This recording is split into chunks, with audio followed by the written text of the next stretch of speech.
नमस्कार स्वागत करुच्ची आज मुख्य गुरुत्वपूर्ण खबर को आपण मानकु दर्शक बंधु एबे आम हस्तगत होता खबर रही पाणीपाग संपर्कित जानिबा राज्य में पाणीपाग नियम किभଳି भाव रही एवं आगामी दिन में पागरे किभଳି भाव परिवर्तन होगा जाउची एवं पाणीपाग उपरे पाणीपाग विज्ञानी मानकर मतामत कौन रही से संपर्क में संपूर्ण विवरणी मुझे आपको ए वीडियो प्रदान करी से आप निश्चित वीडियो को प्रथम शेष पर्यंत देखिए जब वीडियो भल लगे पाखे लाल बटन निश्चय सब्सक्राइब करेंगे पाखे आसुवा बेल आइकन बजाइदेवे और ऊपर आसुवा ऑल नोटिफिकेशन क्लिक कर भूलें जहाँफल एभली वीडियो सर्वप्रथम आपण निकट में पहुँच पार। तेज आसतु जाना आज पाणीपाग संपर्कित विशेष गुरुत्वपूर्ण खबर को राज्य में शीतर प्रकोप कमी एवं सर्वनिम्न रातिर तापमात्रा वृद्धि घटी।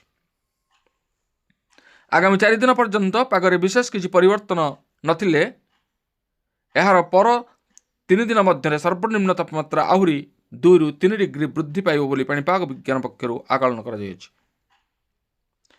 जानुआरी 30 पर्यंत पाग सुखिला रहिबो बोली सूचना दिया जायछि।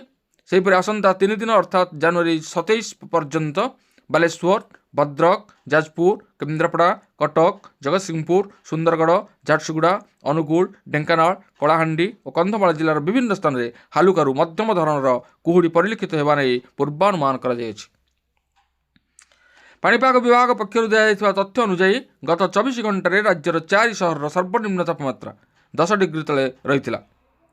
जी Udayagiri 5.7 degree, Semiliguda 8.4 degree, Rourkela 8.5 degree, Jharsuguda 8.7 degree record होता बेले 29 सहर सर्वनिम्न तापमात्रा 15 डिग्री तले रही। राज्य में एवं कौन पाणीपाग नियामक नथिबा बेले पाग मुख्यतः सुखिला रहिबो बोली सूचना दिया जायछि। उपकूल ओडिशा रे कमिब शीत। भुवनेश्वर समेत पुरी खोर्धा कटक जाजपुर भद्रक केन्द्रापड़ा गोपालपुर रे पारद 15 डिग्री बा एहाठारु अधिक रही पारे। पाणीपाग विभाग यह आकलन कर रविवार पुरी रे रातिर तापमात्रा 18 डिग्री रही पारे।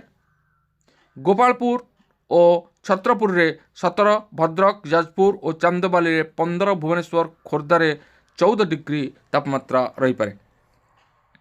29 तारीख जाए शीत कम रही पाणीपाग विभाग पूर्वानुमान करिछि। तेबे दर्शक बंधु आमे वर्तमान देखुचे वर्तमान किभଳି भाव में घन कुहुड़ी आच्छादित करुछि। तेबे आगकू आसुची प्रचंड ग्रीष्म प्रवाह। तेबे एबेठारु पारदर बढ़िबा आपण माने देखुथिबे किभଳି भाव में द्रुत गति रे पारद बढ़िबा आरंभ करिछि। शीत वर्तमान गायब होबार बसिछि। तेणु आगकू प्रचंड ग्रीष्म प्रवाह बा खरारे जनजीवन अस्तव्यस्त होबार मध्य संभावना रही। तेबे पाणीपागर नियामक वर्तमान ओडिशा उपरे विशेष भाव में किसी प्रभाव पकाइब नहीं। यही भाव में 3-4 दिन पर्यंत पाग रहिबो। तापरे पारदर वृद्धि घटिबो एवं गरम बढ़िबो। मध्य आगकू कालबैशाखीर सामना मध्य आमको करियाकू पड़िबो। तेबे आगकू आसुची प्रचंड ग्रीष्म प्रवाह, सेथिपे आमको सतर्क रहिबाकू हेबो। ए वर्षर ग्रीष्म प्रवाह निश्चित रूपे अधिक रहिबो बोली पाणीपाग विभाग आकलन करिछि।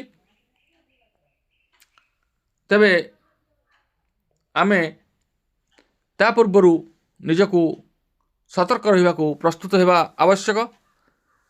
पाणीपागर जहाँ सद्यतम सूचना आमर हस्तगत हेबो ताहा आमे निश्चित आपण मानकर अवगत निमंते सर्वप्रथमे जणाइबु।